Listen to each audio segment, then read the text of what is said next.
Leej Muam Dai Siab có mu nhỏ sáng đủ từ我家路诺có họ chữ họ phê có nụ cụ tia我cả我có phong yêu có thể xa tia có mu to lu neng rong lo có tu phê nên tia có sinh go để có tu gì. Hi, this is Hua. I am here today to read Maikao's story of yesterday's forecast. The first section, which was told from Darren's point of view, is located in the videos below. If you have not listened to that one, please go ahead and check in the videos and listen to that one first before continuing this one. As always, if you have not subscribed yet, hey, do me a favor, go ahead and hit that subscribe button and let's support each other. Enjoy! The very first time I met Darren, I was beyond blown away that a man such as him would find me to be attractive. He was one of those boys you'd see walking down the halls and every girl turned to look at. But I wanted only his eyes on me, and I was a jealous woman. I told myself that nothing would get in the way of how I wanted him to be mine. And so I decided to do it. Very slowly, I started sitting in the vicinity of him during lunch and class. I pretended to drop my pencil as I walked by just to see if he would pick it up. And he did. And not long after, he and I became a couple of envy among the school halls. You know, high school is a place of memories for a lot of us because we loved someone so much it hasn't left our hearts. Or we were invisible to someone who we loved beyond anything. I was lucky. I loved Darren and he loved me.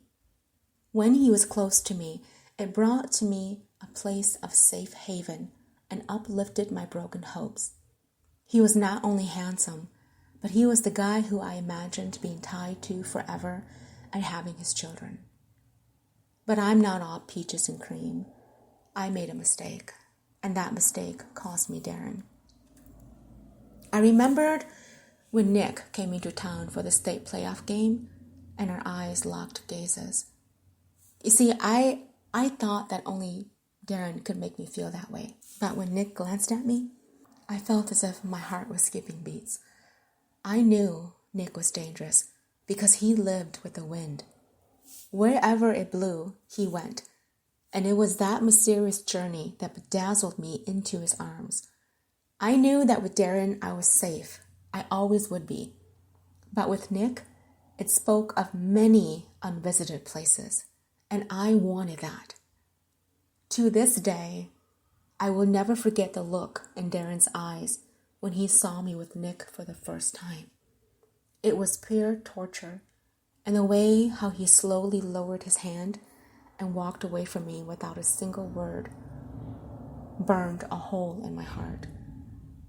But at the time, I was too happy with Nick to realize how the hurt would one day haunt me. When I slept over the years, I dreamed of those eyes burning into my soul, and when I woke, it left me exhausted and full of guilt. I left a piece of myself in him, and he walked away with it. I'm sure he thought the same of me.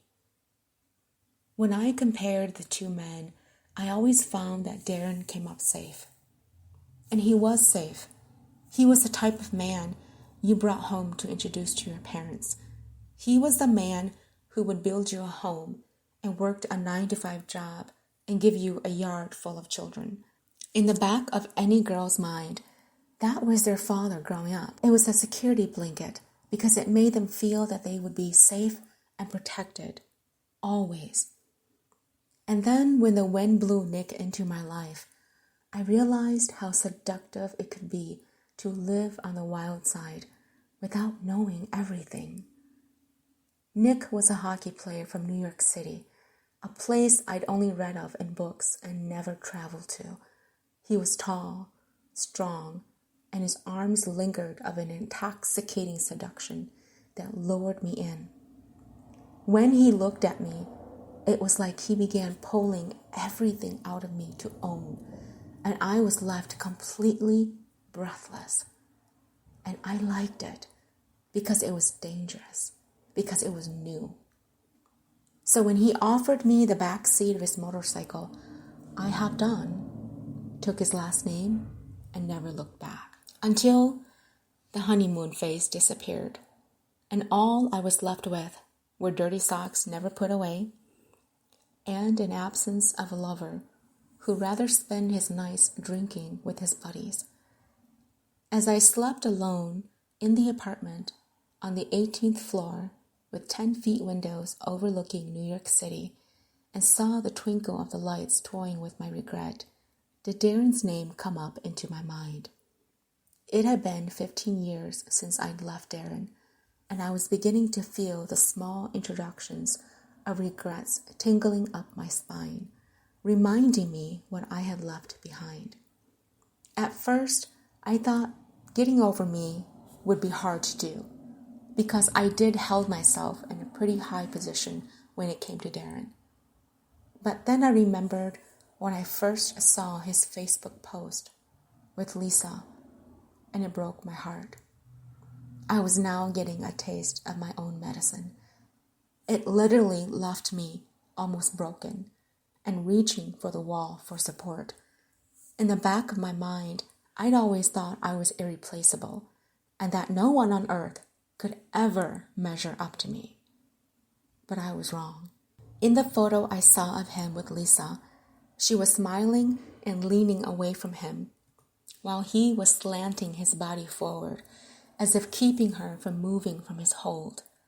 Jealousy struck a chord, and I felt anger enter my chest like a fist had punched me. He'd never once held me like that. This kind of pose meant he wanted her near him, and that letting her go meant pain. Even when we were together, if I pushed him away, he simply let me go. Was I that unforgettable? The caption of the photo simply read, "I love this woman so damn much."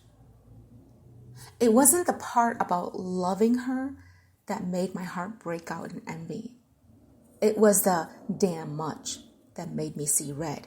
You see, he'd never declared that he'd love me that damn much. And we were together in high school, a chapter so many wanted to relive. Me, for a prime example. Yes, I'd made a poor choice in choosing a man, and now as I sat scrolling through the pages of his Facebook, I was literally heartbroken that I hopped on a motorcycle on a whirlwind passion that had no real promises. That day, when Nick came home, I was packed and ready to leave. He took one look at my suitcase and didn't say a word. 15 years together as a married couple, and we were left with many blank chapters that had no words to be said. Through the years, Nick hadn't changed in looks, thanks to his gym trainer, who forced him to give up many 5-star restaurants. Me, on the other hand, had filled out in my hips, and I was beginning to sport crow's feet that was honestly not there yesterday. "Well, aren't you going to try to stop me?" I asked, as he came out from the bedroom, pulling on a dark blazer. It was a blazer he wore to meet with agents who would sign him new contracts. The rich life. It was beautiful, but quite lonely, especially for the wife who was never allowed to take photos with the man who made the fame. "What do you want me to say, Maikao? Would you like good luck or good riddance?" he said without a tone of guilt. Tears pricked my eyes, but I hid them, forcing them to sit tight as shimmering lights instead of watering down my cheeks. Wow. Good luck or good riddance? I never thought I'd ever live to hear the day a guy would say that to me. 15 years, and that's all I get? Nick walked forward and touched a strand of my hair, which I had cut a few days ago. "When did you cut this?" "It's been a few days." "Why, I didn't even notice it until now. It looks nice." Makes you look younger. He dropped his hand and put distance between us. Where will you go? I shrugged. I don't know yet. Maybe back to my old town. Okay. Well, you have the account I gave you to spend, and it's enough money to use as you please. You shouldn't have to work another day in your life, Maikao. It was great while it lasted. You'll be hearing from my lawyer regarding the divorce papers. You have my number. And then I walked out on a 15-year relationship that in the beginning had me completely woven tight with magic and lust. I would be lying if I said it didn't hurt. I waited until I got into the elevator before my tears began falling down. Inside the safety of that little enclosed space, I broke down and cried my heart out. I cried for the moments I gave Nick, the moments I lost to him, and cried for the years I would never get back. And then, in a glitter of a moment, I cried for someone whose name was circulating my mind. I didn't tell anyone I was back in town. I figured no one needed to know. I was stuck in a hotel for a few weeks before I found a small apartment that would fit my budget. Although Nick had left me with a hefty account, I wanted to play it smart in case I couldn't find a job right away and didn't want to use up all the funds I had. I had been a trophy wife, and I didn't work a day when I was married to Nick. I was left to be pretty and pampered for show. It left me without much of a resume, and shamefully, I had never had to fend for myself regarding a job. It was going to be a hard break going back into society where regular people lived and thrived. I had to get used to that again. But the first thing I did do was I changed my status on my Facebook from married to single. I didn't want to be tied to Nick since we would be separated. I would let him deal with the press, and honestly, the press didn't really know about me. All they knew was that I was a pretty woman on his arm and not even his wife. Sadly, I had been living a fake dream, and reality was going to burn. The town hadn't changed much since I left, and somewhere deep inside of my heart, I hoped I would run into Darren at a store so I could act smooth and mysterious. Until I realized he was very much married to Lisa, a girl we both knew as an invisible person during high school. I had to be honest. Lisa had turned from ugly duckling into a swan because the photos surfing the social media, she was downright beautiful. She was a type of beautiful that made me jealous deeply because it was an inner beauty that shined of innocence. I lost that the day I left Darren, and in his eyes, I was a murderer of his heart. I would never be deemed honorable anywhere I went. But I remembered the friends we had shared in high school, and after surfing social media, I found him, the third wheel tag-along, Jackson Brigg. He was the one who always invited himself to every gathering and showed up bearing bear so he would be welcomed. He was an ass kisser and a people pleaser. But because he always brought booze with him, everyone just kind of let him sit as a little dog licking his wound. And I would now be the dog licking my own wound by calling Jackson. I found his profile and sent him a message of, "Hey, what's up?" And as I expected, he replied back instantly with a, "Holy shit, Maikao, is that you?" And in between asking how the weather was and what he'd been up to, I introduced Darren into the conversation. He's married and living on the south side with Lisa and their 3 kids. I was just having lunch with him the other day. "Does he know you're in town?" Jackson asked. I replied back, "No, he doesn't know. But would you mind giving me his address?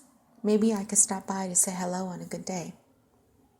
There was a long pause before he wrote back, "Do you think that's a good idea, seeing as how you two had such a hot and heavy relationship back then?" Okay, so I guess Jackson wasn't that big of an idiot. I typed back, "I'm not interested in anything but a simple hello." And pretty soon, I proved that Jackson would always be the Jackson I knew.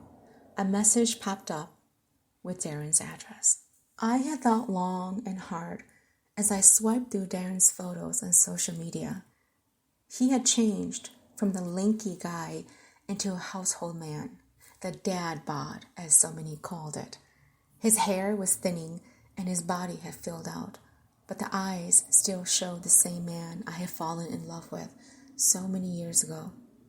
In each of his photos, I saw how he held Lisa's hand closely together and held her in a way that he had never held me.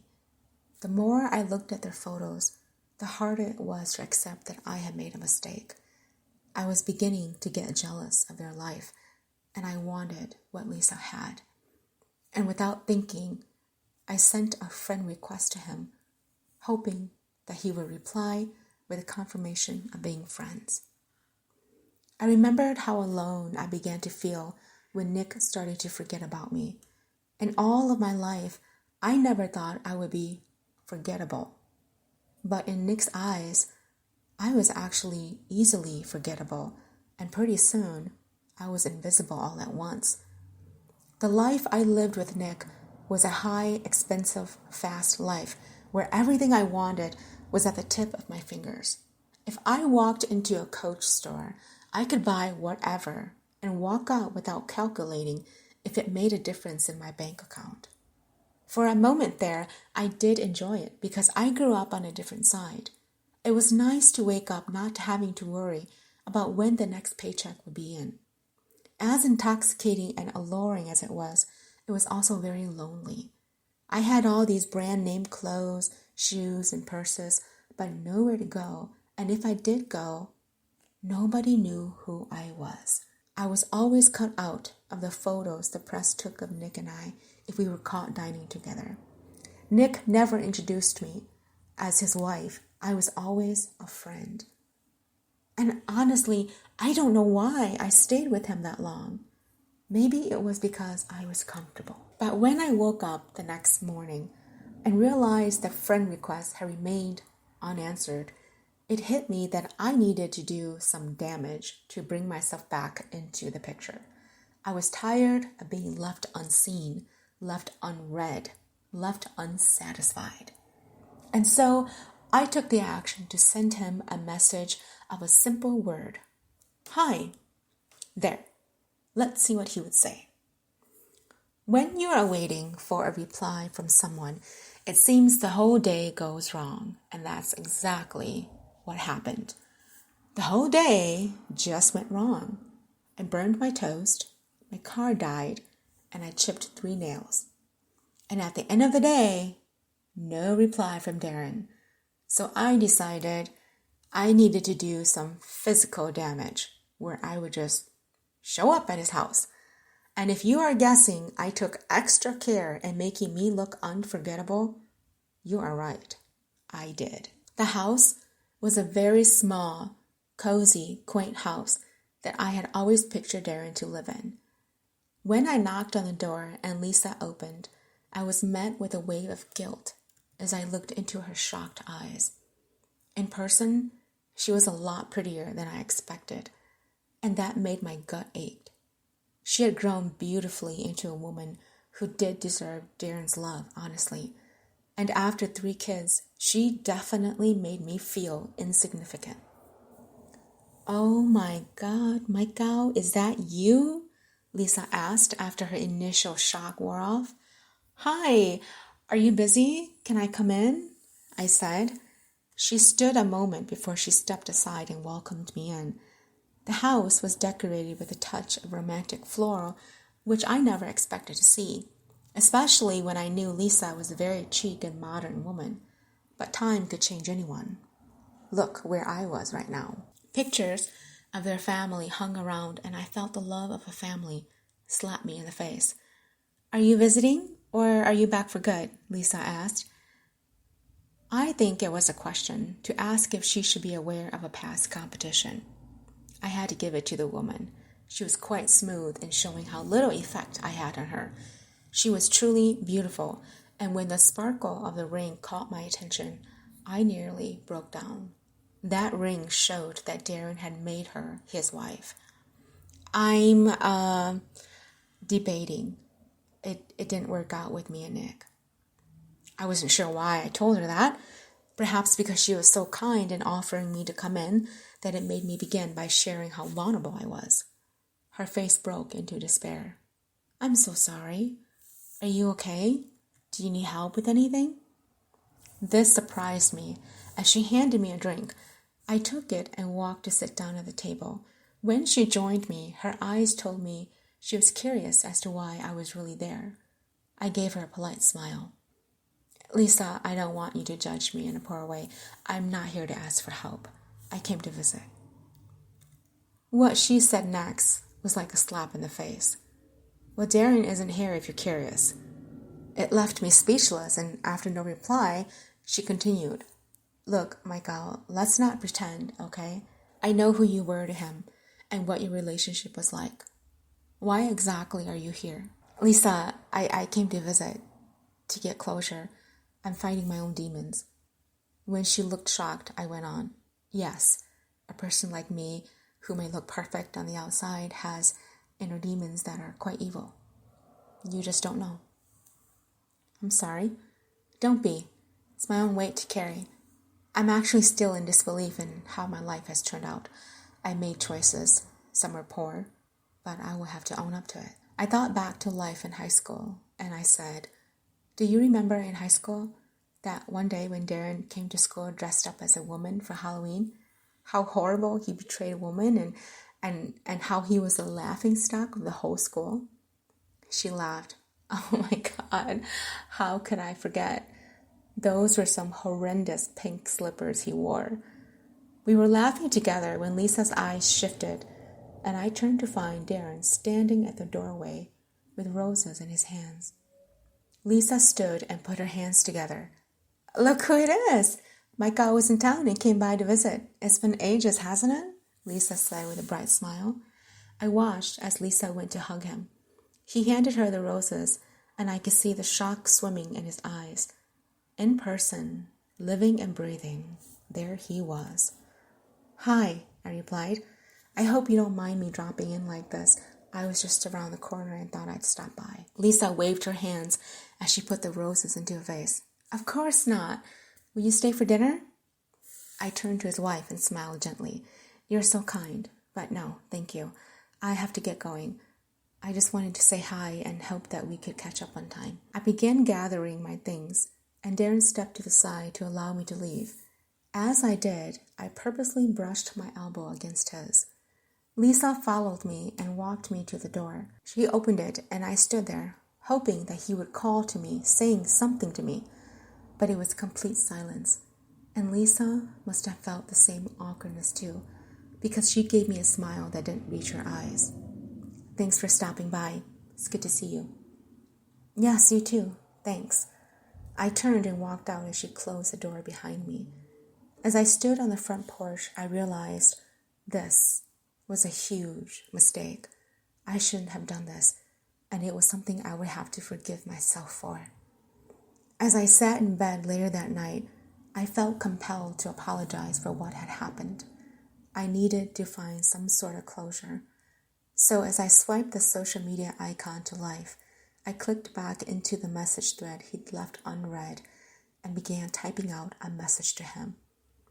When I read what I had already sent him, my heart felt as if it had torn a hole. I'm sorry for dropping in like that today. I miss you. You look really good. I got your address from your friend. Did that sound like an honest apology? No, it didn't. As I shifted uneasily in my bed, I thought about what the past with Nick had taught me. If anything, it taught me how lonely it was, and that a love when given without emotions attached was a punishment. Before I could explain myself, he had replied to me, and when I read it, it broke my heart, but it gave me the clarity I needed. Maikao, it was as surprising as ever to see you in my home of all places. I've had many thoughts of where we would meet, how we would meet, or how it would play out. So many times I wondered what would be said. In my mind, I played it over and over again to the point where almost anyone who looked the slightest bit like you, my mind played tricks to make me believe that it was you. You wounded me deep when you left me stranded. You walked away from my arms as if I was nothing, and my love for you wasn't even worth a second glance. You tore away every single piece of my flesh and buried me alive. Yet, as you lived a joyous life with the man you chose, I was far from your mind while you were always near in mine. You tortured all the dreams I had, and every holiday that came, your name was on the verge of being said. It took so many years before I could gather up the courage to set you free. I was afraid because you became my security blanket, my place of comfort, my passion to dwell on. And then Lisa came to my life. It brought to me a sense of freshness I hadn't known before. She was simple, yet real in ways I hadn't expected. She picked up the pieces you carved out of me and helped glue it back together. In the palm of your hand, you took a part of me with you, and while I stood bleeding to death, she opened her heart and gave me a piece of hers. She was willing to do that because I was her whole balance, and I love her. I love her for everything you could never give me. I love her for everything you took away. I love her for all that you never will be. And if I had been with you, today I'd probably be single just like you. But I chose better. Goodbye. Tears streamed down my face and I sobbed loudly. That was the hard closure I was seeking for, and he gave it without holding back. I deserved every word of that goodbye letter. But I also wanted to explain myself to Lisa, as I was sure the two would have argued over my presence in their house. So I found her profile from Darren's and sent her a long message, making sure that I attached Darren's message to her.